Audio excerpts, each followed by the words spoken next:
Untuk budak hok batuk, leluh mi dak, ada kohok daerah ada tak sedap nyawa dak. Kalau gi vitamin dia seduk. Dia seduk kat mulut kohok hakik ni. Ni kawin share. Pakai daun siri ni, aku tunjuk. Ni anak kahwin ni, lepas kahwin tahu cara nak guna gun ni dak. Kahwin anak kahwin batuk leluh mi dak. Kahwin tak gi pita tak makan obat ni. Kahwin pakai gun ni mi.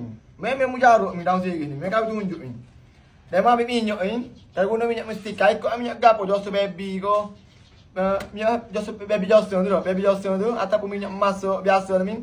Minyak dia mau goreng tu boleh juga. Demo Como sekeliling ni. Molek minyak angin lah, molek sedap sikit. Demo kita guna tu dia berangin sikit.